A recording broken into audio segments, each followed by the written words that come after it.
Awesome. Thank you, Sam.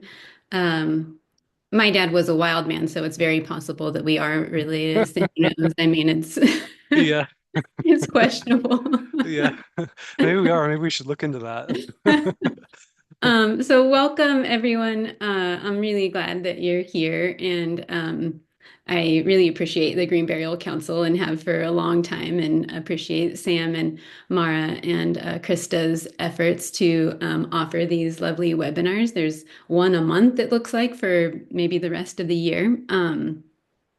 I also wanted to begin by just sharing a little gratitude with you for how it is that I come to be here talking to you about this. And I would say that just personally, I've always been drawn to ceremony and ritual to help make sense of my own life and to slow things down a little bit, the rush and the busyness and sometimes the monotony of daily life. For me, sometimes eating dinner can be the ceremony of the day. And just, taking the time to take some pauses and some breaths with those things in our lives, especially when it's a really big deal, like our own funeral and burial, or that of someone that we love, which is where will be the focus tonight. So I became a certified home funeral guide back in 2016 with Jerry Grace Lyons through Final Passages. And then in 2018, had the good fortune of doing a death walker training with Zenith Virago, the natural death care woman she's from Australia. And Zenith happened to come to our community here in Southern Oregon. So appreciating that. And then also just in learning from the Green Burial Council over the years through webinars like this. And also from my work as a cemetery sexton at the Forest Conservation Burial Ground. So grateful to the owners and founders of that who trusted me to help guide and support families through this process. And I can't leave out Laura Fessel from Penn Forest Natural Burial Park outside of Pittsburgh, who is a dear friend and mentor. And we presented a webinar similar to this with the GBC in the 2022 conference. Um, we are talking about, mostly about end of life in terms of ceremony and ritual and after death. And, that can be a intellectual topic that we can talk about, and it can also be a very personal, heartfelt topic, especially when we're considering our own lives and deaths and those that are close to us. So I mentioned that just to say that I encourage you to take good care of yourself as you participate in this, and maybe you'll find yourself talking about it after this. And for me, that sometimes looks like just drinking water, just taking a quiet moment, talking with someone that cares about me and that I care about as I process, an experience and thinking and learning like this. So I'm going to share my screen with you and show you a few slides. So um, thanks for your patience here. So our focus is creating secular ceremonies and some inspiring stories and some resources. And my intention today is, yes, to start with my gratitude for being in this work and really to empower and inspire you to kind of think outside of the box of what's possible with how we honor the events in our lives, especially at the end of life, and also to inform you of some tools and some resources that are available to you, and really to normalize that, I think wanting to create ritual and make meaning in our lives is a very natural, very human yearning or calling. And I just invite you, like I said, to think outside the box and to think of what is really going to serve you and your families that you're serving, or your own personal family, or for yourself. I think it's a big gift to communicate to our loved ones what it is that, if we do have specific thoughts around how we would like to be memorialized and what we want that to look like. I do want to also just share some gratitude for the Griffing Morse family, who I had the pleasure of supporting at the Forest Conservation Burial Ground. All of the photos that you'll see throughout the next few slides are from that family. And so this is them pictured there. Um, from that Death Walker training, when I was looking through my notes, I saw this line: bereavement should lead to well-being for the living. Um, I don't know if Zen has said that and I quoted it, or if those were my own reflections, but I thought, yeah, that process of bereavement is something that I think we really have to carve out for ourselves, especially in our culture, and really claim the space to have that time for ourselves and to let that have I think, sort of a life of its own within our life to really play itself out. And whether, again, I'm talking of our personal life or of, supporting other families through the process. So meaning making. Um, like I said, we're mostly focusing on, end of life and sort of funeral celebrations, but I really think that all of this can be around life transitions and losses in our life. And I really strongly believe that um, ceremony or ritual to me is defined as anywhere or anything I deem it to be. So I invite you to just open to that sort of infinite possibilities of what this could mean in your own life. Um, and I wanted to share this quote by Maya Angelou that you've probably heard this or some version of it. She said, "I've learned that people will forget what you said, people will forget what you did, but people will never forget how you made them feel." And that is, for me, connects here by both in what sort of ceremonies and rituals we create and offer to ourselves and to our loved ones who are gathered. Um, but also that when we think about the person that we're honoring that has died, what is it about them and how they made us feel in their living that we want to manifest and embody in celebrating them and honoring their life? Especially, when it's a gathered group for someone who maybe it's some work colleagues, maybe it's some family, maybe it's a childhood friend, maybe it's the neighbor who were all impacted differently by that person. And it's such a gift to give each of those sort of groups of people in that person's lives an avenue to express their gratitude and how that person made them feel. So I wanted to talk a little bit about David Kessler and his book Finding Meaning: The Sixth Stage of Grief. It's a lovely read if you get a chance to check that out. And in that, he talks about um, oop, the principles of meaning making.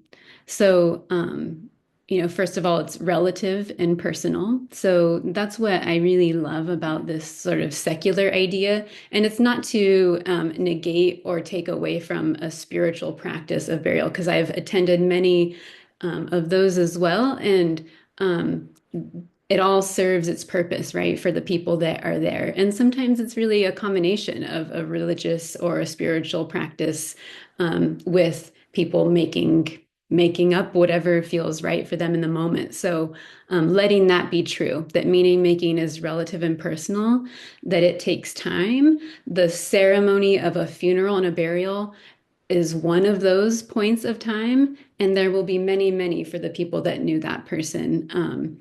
And, taking time can mean taking a quiet breath on your own, in your car, on your way to work. It could mean having a whole week-long celebration of that person's life. So there's no constraint around that. And also for, most of us have lost someone close to us at, by the time we're, in adulthood. And my perspective is that making meaning of those people and their role in my life is a lifelong experience for me. It's not something that I expect to wrap up at any point. Making meaning doesn't require intellectual understanding, um, of the loss. It doesn't negate the pain of loss. And it's not a lesson or a test. Meaning is what you make of it. And that is really, I think, the essence of David Kessler's book. Um, and I hope that you find inspiration in that idea. And also maybe a sense of responsibility that you know, we are responsible for making meaning of our lives and our losses. You alone will define that meaning, and that creating meaning is supported through relationships, rituals, and memory. And again, we create that in our own lives. I want to just stop sharing for just a sec. Um, okay, great. So we are going to have a special guest join us, and I'm really grateful for her. I mentioned the Griffing Morse family, who I was able to support with the burial of their aunt, Nancy Zufich, here in our community in Southern Oregon. And Nancy's great niece, Caitlin, is here to join us. And she'll be sharing a little bit about how they put their ceremony together and why they chose what they did. Um, I wanted to share a poem with you, just as we transition a little bit. And this is one that I love and would welcome being read at my end of life or funeral. It's called Blessing for the Brokenhearted by Jan Richardson. And you're welcome to close your eyes if you just want to listen to this. So, Blessing for the Brokenhearted. There is no remedy for love but to love more. Henry David Thoreau. Let us agree for now that we will not say the breaking makes us stronger, or that it is better to have this pain than to have done without this love. Let us promise we will not tell ourselves time will heal the wound, when every day our waking opens it anew. Perhaps for now it can be enough to simply marvel at the mystery of how a heart so broken can go on beating, as if it were made for precisely this, as if it knows the only cure for love is more of it, as if it sees the heart's sole remedy for breaking is to love still, as if it trusts that its own persistent pulse is the rhythm of a blessing we cannot begin to fathom, but will save us nonetheless. That was Blessing for the Brokenhearted by Jan Richardson. So I'm going to go back to sharing with you here. Let's see.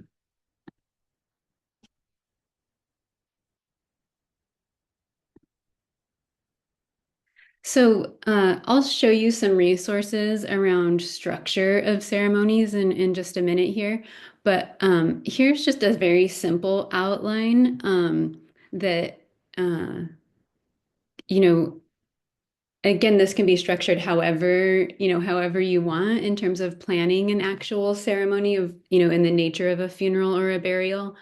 And at the same time, it is one of those things that there is a rhythm that once you sort of plan or talk through or work through, that will feel good to you. So, let your intuition and just your inner trusting of things be a part of guiding the process.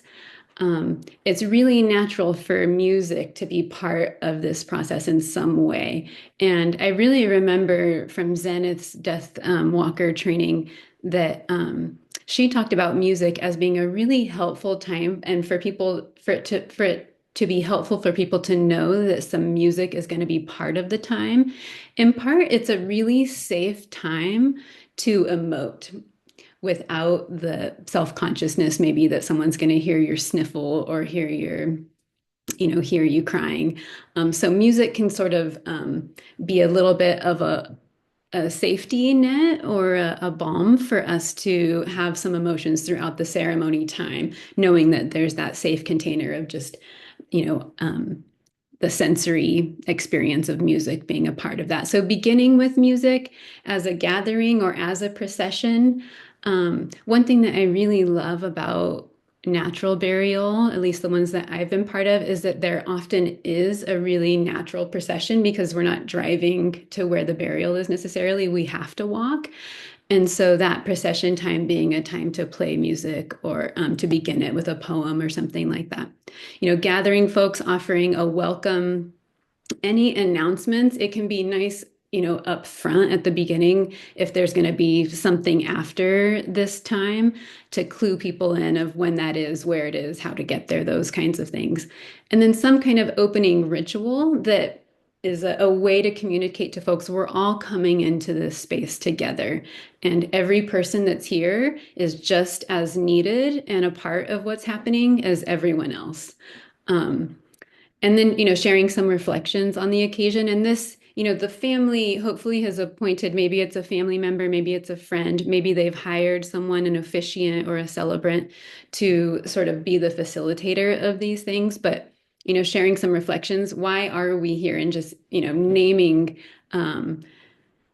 what's really happening. And there may or may not be a life story piece. When I've worked with people who are, still living and thinking about or planning for their funeral and burial, some people really don't want he was born and then he went to this school and then he worked at this job and some people maybe do want that. So, if that is known, that can be helpful up front. The degree of sharing that the person would have preferred. And then the personal stories piece, again, this can be nice if possible to sort of prep people, especially close people, that this is going to be an opportunity. I think it's, often expected, but not always. And, so can be a nice thing to sort of give people a heads up about. Also, really an important place, I think, to have a facilitator so that it has a container, I guess, and that it's not, sometimes people I think that are sharing can kind of get lost a little bit in their story because it's such a profound experience to be at someone's burial and the death and all the bigness of that. And so to have the facilitator that can kind of kindly, gently guide and helping people come to a conclusion or to move on to the next person. And also that facilitator person that's being mindful of the whole container and everyone that's there. The reality is that most people don't really have the bandwidth to tune in with their full attention for much more than an hour, listening and really being there, maybe an hour and a half, for in terms of the structured part of the experience. So having someone that's sort of mindful of that, and then again, inviting any poems or readings or intention sharings. And any of these reading pieces too, because this is a quote unquote secular ceremony, does not mean that you cannot bring in, if there was a verse that is relevant and important to that person. It's not, again, saying that you're creating a secular ceremony doesn't mean that it's completely exclusive of some religious or spiritual inclusion. And then having a clear closing and blessing time.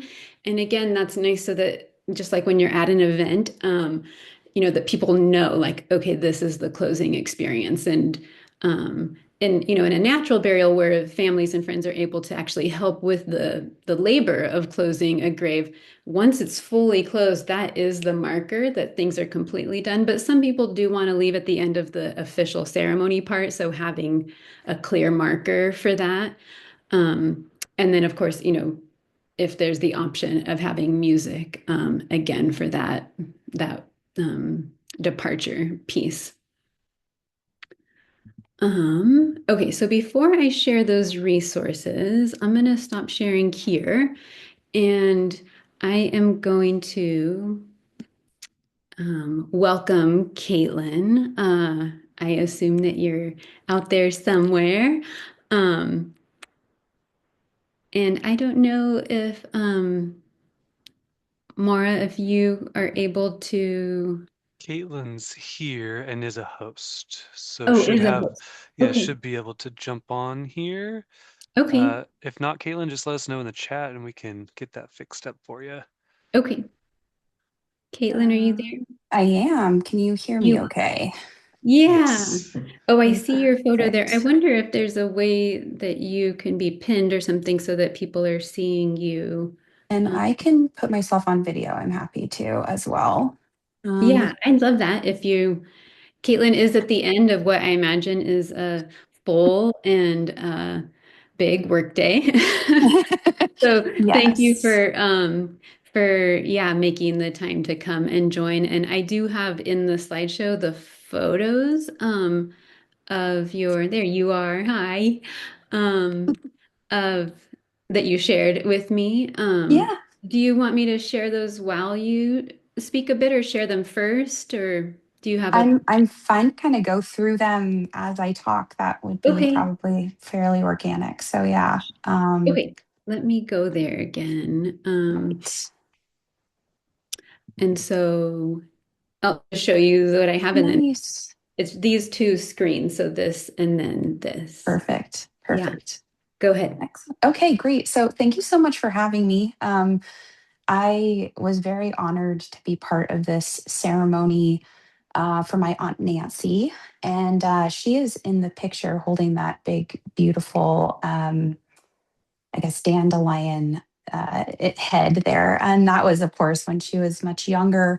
But in Ashland, my aunt was an artist in the community, and she really captured nature and captured um, animal life. And I would say that we were inspired by her choice to have a green barrel so much because she was an avid environmentalist. She was a conservationalist in her life and loved nature. And I think that was a really big part of her decision to have this type of burial because she wanted to go back to the earth. She wanted to be one with the planet again. And um, I have to say that my experience with death and burials, being a nurse, it tends to be very clinical and very removed. And so this experience of her burial was so wildly different than anything I've ever experienced. And my family and I still talk about it. We'll talk about it forever, I would imagine, because it was so intimate and it was a really amazing experience. So, um, when we heard that Nancy wanted to do this type of burial, we began to plan for it together. And my parents, my mother is her niece, and so she was my grandmother's sister. And so, in this process, we were very close to her. In this, she didn't have any other living relative and no children, so we were really there for her in this. And she wanted to really share this with us. She wanted us to know that she wanted to be laid under the trees. She wanted to be, there with nature. Um, and so we got to do some of the planning with her, but then a fair amount of our experience, of course, was then after she passed. Um, so we together. It was myself, my husband, my brother, my aunt Pamela, and then my parents were all there, and that was the group that was there with her to be at her burial. When we arrived, I have to say we had gone through some instruction from Marianne and her crew, but I think a lot of us were quite still unsure of what it was going to feel like to be there in the closeness of somebody that was there. We were going to be carrying her body in very close proximity. Um, I think we were all quite nervous about that element. But I have to say, having a facilitator like Marianne was really amazingly helpful because she gave us, she tethered us, she centered us in the moment when we arrived, gave us an idea about how it was going to move forward as a ceremony, and then kind of how we would move through those motions and continue to help us on that journey as we buried Nancy. Um, we did have music, and that was something that we made the decision to have several days before. I think actually weeks before we had her burial. She loved music. She had classical music playing in her house 24 hours a day on a little radio. And so as we walked with her on the litter, we played classical music, a beautiful aria that my brother picked out. And I have to say that one of the most beautiful things that we did that I didn't expect was there were resting points that were set up where we could put her down as we were processing. And I don't think any of us really needed the break physically, but it was a really beautiful moment to be able to take in the incredible surroundings where we were, to breathe in the fresh air, to allow ourselves to feel the trees around us. It was a day where it was supposed to be pouring rain, and it wasn't. In fact, there were little sun rays coming through the trees, and those waiting periods were so beautiful because we got to really experience that without rushing the process, you know. And I think a burial of this type is, and I keep using the word beautiful, but it was this. Very intimate experience where we got to say our farewells. You know, she was on her next journey, and this was, you know, kind of a closure for all of us. So she decided that she wanted to be wrapped in a shroud, and you know, we knew all of um, the qualifications. You know, it needed to be organic. Everything needed to be biodegradable. And so we, with Nancy, worked together that she would want to be wrapped in organic cotton. And in her home, she had these ink prints, they're reliefs. So each one was about 8 by 11 and had a carving on it. One was of the tree of life, and then one was of some animals. And what my dad did, which he's also an artist, is he made this shroud in his studio and painted it very reminiscent of some of the shapes and color palette that she had in her paintings throughout her career. And then also used those pieces that I had actually seen in her kitchen all of my life. So it was a very reminiscent way to honor her. We did have one very specific piece. The Tree of Life print was painted red, and we had that actually, we had the mortuary put that directly over her heart. And they did a beautiful job with that. I know that it's not an accurate thing, but they were very conscious that that was something that we wanted, so that we were very honored by that. We got to the burial site, and we, you know, went through the process of putting her in the ground. And then we each had a small piece that we wanted to say about her. And the piece that I said was actually The Owl and the Pussycat, was a poem that I read. It was her favorite poem as a child. And as a school teacher, and also as an artist of abstract animal subjects, I think that it was really fitting that that was something that she wanted. It was with her through her entire lifespan. And so for all of us, it was extremely meaningful to have. And the poem itself is of these two beings that are on a journey. And you don't really know whether it's earthly or whether they're on some different plane. But it's, you know, they get into a boat and they float away and they have this little interlude together, and then they go off into the ether. And so that, I think, was something that was important to us too, because we have no idea what happens after, you know, we pass. We have no idea where we go, what happens. And so it seemed like that was something that she would have really wanted. So um, we were very honored to be part of this.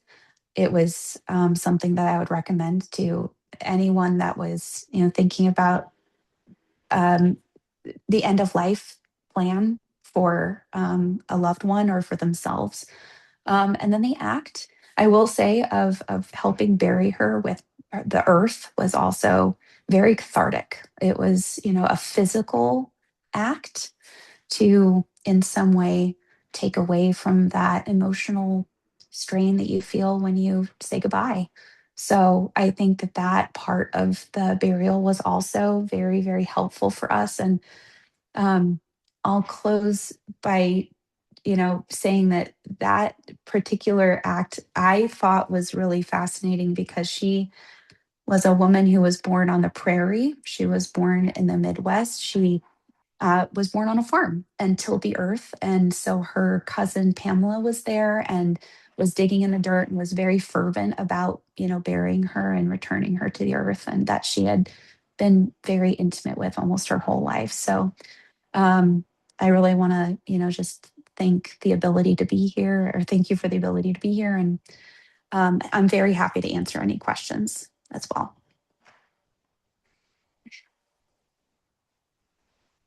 That's great. Thank you, Caitlin. I really appreciate your sharing, something so intimate and like you said, that is with you and in you for the rest of your time on the planet. Absolutely. Yeah, that's yeah, such a special thing. And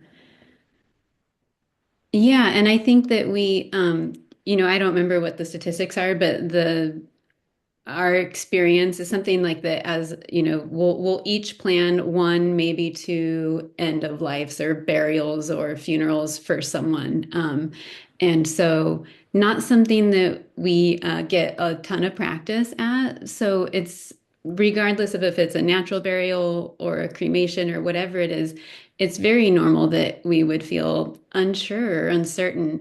And that's really where the ceremony and ritual part comes in, is like Caitlin mentioned, those pauses, wherever we can insert those, that's a chance for us to feel and to process. And there's a quote around grief that I've loved for many years that says that grief is best processed with the large muscles. Mm. So green burial has that, and we can create that for ourselves, whatever the chosen disposition is. So even if it's cremation, what can you physically do with your body to Mhm. honor that person in their life? So thank you again for being here and for sharing that. I do want to, we are going to end with a time for some questions or sharing. I do want to share some resources with you that I really love. Um, and let me just glance at my notes here to make sure that I'm not missing. Okay, so I'm going to go back to sharing here. Um, and so one is from our very own Green Burial Council right here, that I love and tell lots of people about. So when you get to the webpage right under about Green Burial, this is the greenburialcouncil.org. If you click on Plan a Green Burial, down below, you'll get a few different informations, but I'm pointing out this one here in the middle, your Green Burial Planning Guide.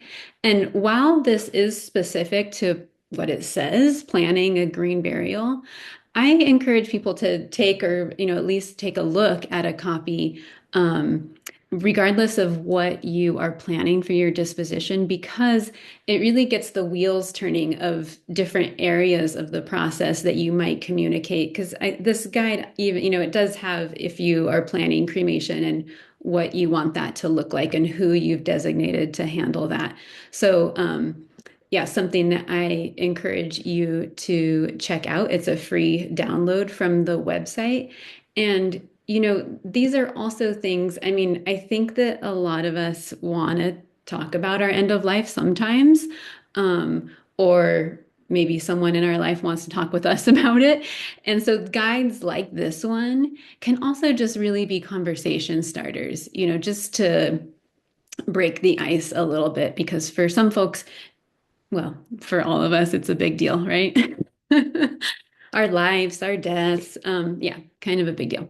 So, yeah, so this can just help to sort of get some conversations going, whether or not it ends up being something that you actually complete and add to your end of life paperwork. The other is something that was shared with me by Laura Fessel at Penn Forest, and this is Spirit Works, and this is Reverend Dr. Pamela Brown, Patricia Brown, I'm sorry.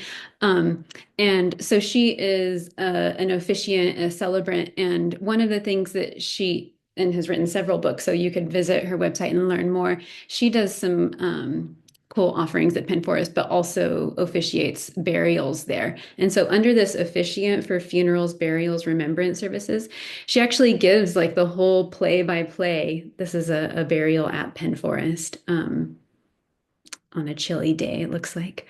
Um, but the whole play by play of what was said when and so this is again could be a starting off place for someone that's planning something, and this does have some religious elements in it, but just an idea of what a full ceremony can look like. So that is Patricia Brown at Spirit Works. So that is a resource for you. I also, this is, I'm pretty much in love with this website actually, The Inspired Funeral. And it's these two fabulous ladies who are maybe you've heard of through other Green Burial Council things. Amy Cunningham is a funeral director in New York.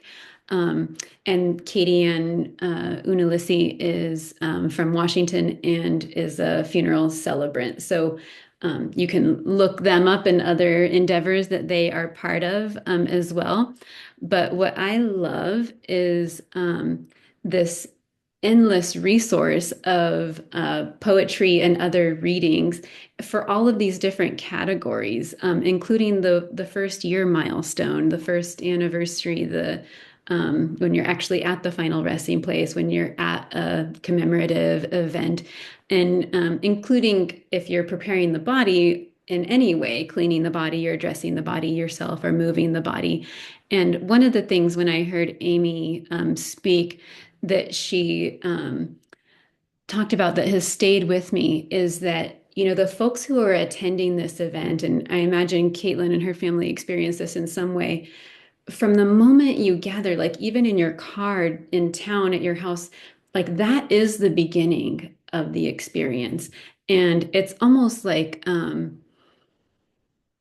it's a profound thing to be burying someone. And so, it's sort of outside of normal, regular life. And so, uh, yeah, so marking that by even Amy mentioned the idea of having people, if it's multiple cars, everyone playing the same song or the same few songs as they're driving to the funeral home or to the cemetery. So again, it's just using those opportunities to make meaning from them. It's a simple drive in a car, but we're all connected by listening to the same music that person, that we chose for that person. And then they also have all of these sample ceremonies, from your basic funeral ceremony template to green burial procession and committal. Um, Again, ceremonies for the specific parts of if you're doing your own after death care, ceremonies for placing an urn in the niche, um, funeral services for your beloved pet. Um, so yeah, so check these out. And again, they are sort of step-by-step ideas and, again, just a sort of a template for you to start to work from, or if you're working with a family that's looking for ideas, this is a nice place to start. Um, Okay, so those were the three websites that I wanted to point out to you that I hope you will explore further on your own. So we'll take about 10 minutes or so now for questions, or if you just had like a insight or some brief story from your own experience with ceremony and ritual that you want to share, you're more than welcome. We will save the last 2 minutes for kind of this group poem that I want to offer and close with. So there are a couple questions here if you'd like me to read them out to you. Sure. There's one for you, Marianne, and one for Caitlin. Um, the one that came in first was for Caitlin. Um, Thank you for sharing your family story. I'm wondering if there was any pushback about your aunt's wishes, and if so, how did your family navigate that? Yeah. So let's see. Was there pushback? There was not any pushback from anyone. It was just the six of us actually. So um, there were opinions about kind of what could be read or what music, but um, I think we were all just wanting to do what Nancy wanted. Um, as to honor her, but there was that layer of apprehension of like, what's it going to be like, and we've never done this before. And um I will say that, just like what Marianne was just saying, was we started the process of feeling like we were at her burial at the airport because we all flew to Oregon together from San Francisco.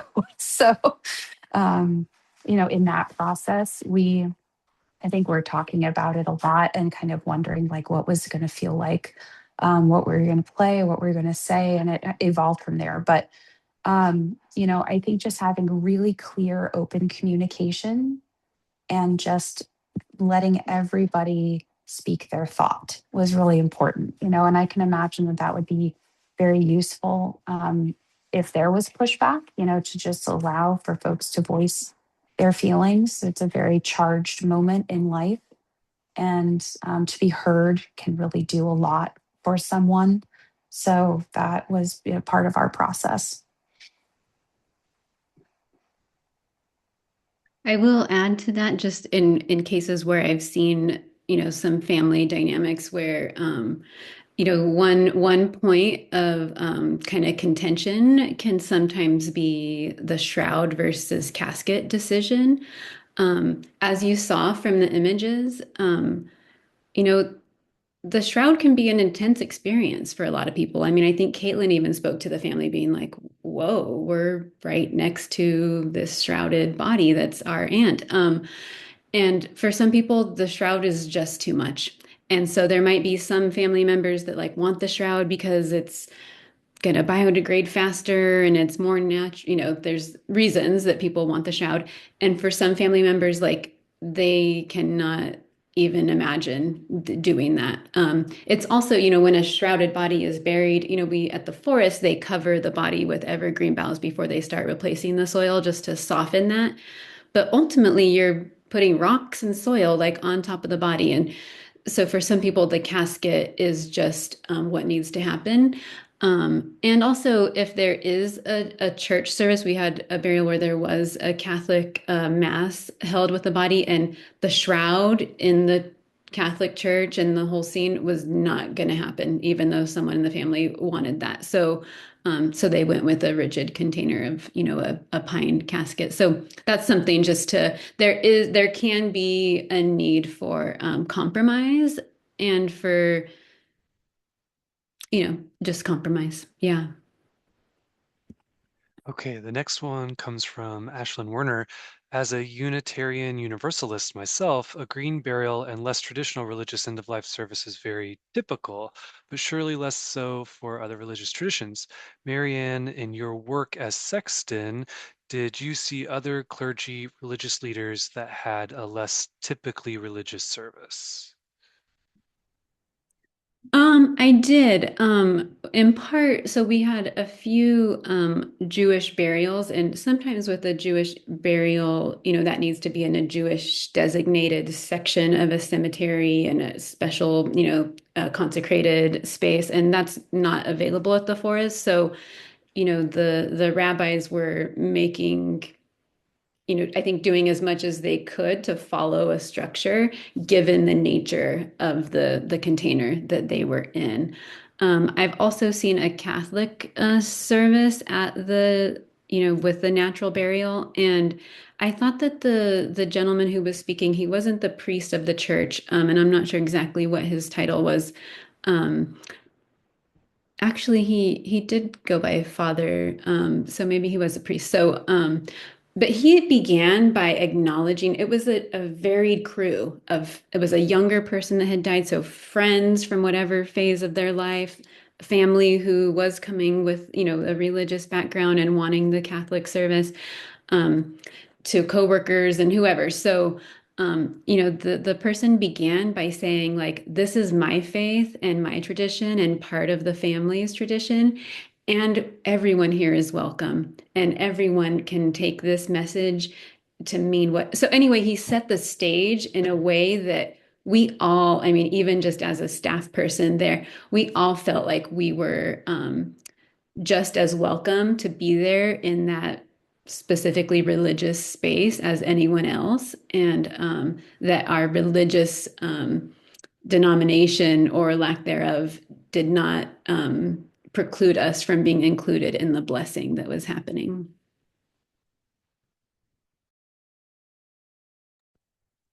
So those are the questions I have at the moment. Oh, let's see here.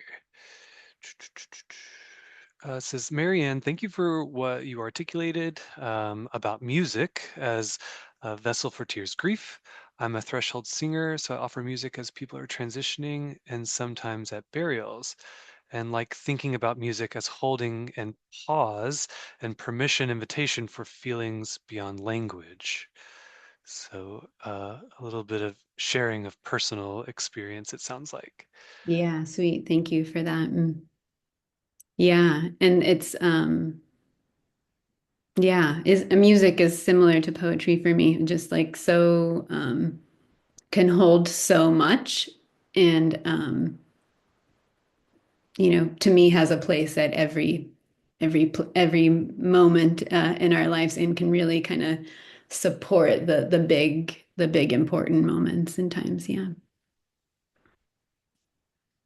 Uh, so we have about 6 minutes Okay. left. Looks like one question is more in general. This is just for everyone's sake, these are recorded and we do offer them monthly. They do then go up on our YouTube channel. So if you're interested in other webinars, you can always go over to our YouTube channel and check those out. So Green Burial Council on YouTube. And this one will eventually make its way up there. Those of you who are here tonight registered for this, you will get emailed a link with this recording and then also links to those resources that Marianne shared with us tonight. So, but yeah, if no one has other questions, this might be a good space and time, Marianne, for your closing. Sure. Yeah. Oh, Absolutely. Yeah, thank you. yeah. Well, thanks again, Sam and Mara and Krista and Green Burial Council folks for making this possible. And thank you so much, Caitlin, for joining and sharing. And Caitlin's family, just so everyone knows, is having an open house art sale. It is in Ashland, Oregon, and I know you all are all over, but Ashland happens to be a fabulous town to visit anyway. So if you want to plan a trip, it's Memorial Day weekend at their aunt's house, an art show and sale. So that will be, yeah, something that I'm definitely looking forward to. So this poem is, give me just a second to bring it up for myself here. So this is called We Remember Them, and it's by Sylvan Kamens and Rabbi Jack Reamer. And it's something that you could offer in a way to kind of elicit some group participation. So at the end of every phrase, the refrain is, we remember them, we remember them. And so, if someone's officiating or facilitating in some way, they could just, raise a hand or indicate in some way that it's time for the whole group to say, we remember them. So I invite you to say that if you want. Just to yourself. or out loud in the space that you're in at the end of each phrase that I say. So this is we remember them. At the rising sun and at its going down, we remember them. At the blowing of the wind and in the chill of winter, we remember them. At the opening of the buds and the rebirth of spring, we remember them. At the blueness of the skies and in the warmth of summer, we remember them. At the rustling of the leaves and in the beauty of the autumn, we remember them. At the beginning of the year and when it ends, we remember them. As long as we live, they too will live, for they are now part of us. We remember them. When we are weary and in need of strength, we remember them. When we are lost and sick at heart, we remember them. When we have decisions that are difficult to make, we remember them. When we have joy we crave to share, we remember them. When we have achievements that are based on theirs, we remember them. For as long as we live, they too will live, for they are now a part of us. We remember them.